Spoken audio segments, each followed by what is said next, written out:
Now, the controversy surrounding Ghana's decision to buy property to serve as Chancery building and residence for the Ghana Embassy in Oslo, Norway, has been put to rest. About an hour ago, the Foreign Affairs Minister commissioned a rented property to serve as embassy in Oslo. The minority in 2018 claimed government had planned to spend a whopping $12 million to buy a building in Norway, originally priced at $3.5 million. Government denied the allegation, insisting it had reversed earlier decision to buy the property.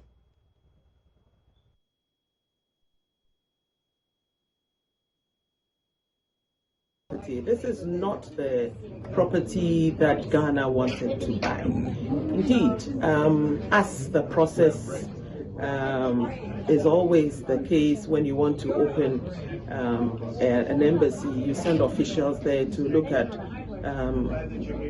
finding suitable property for the Chancery as well as the residents. In this case, our officers came.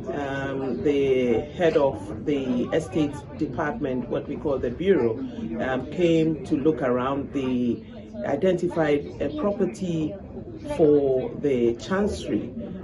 So they started talking to the owner of the property, came back to Capital to inform us that they had identified the property.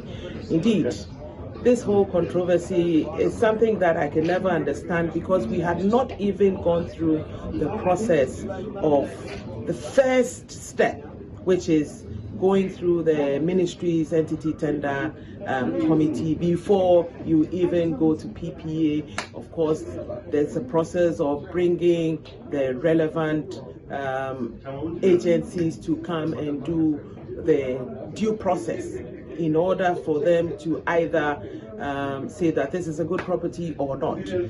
All of that hadn't started, and then this grew over.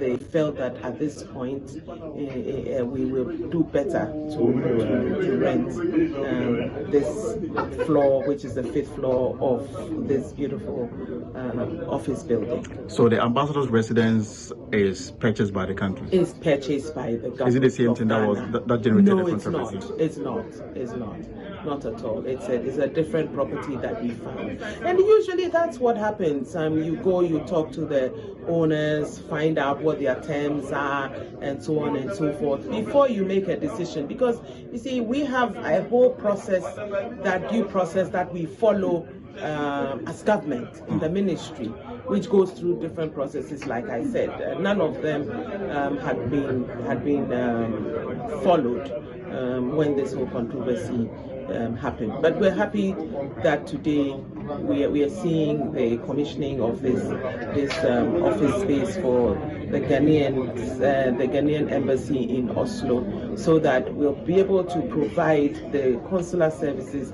that the over 3,000 Ghanaians who live in Norway so badly need, and also, of course, to do with our bilateral relations with Norway. So all in all, it is a good day for us. Thank you very much. Thank you.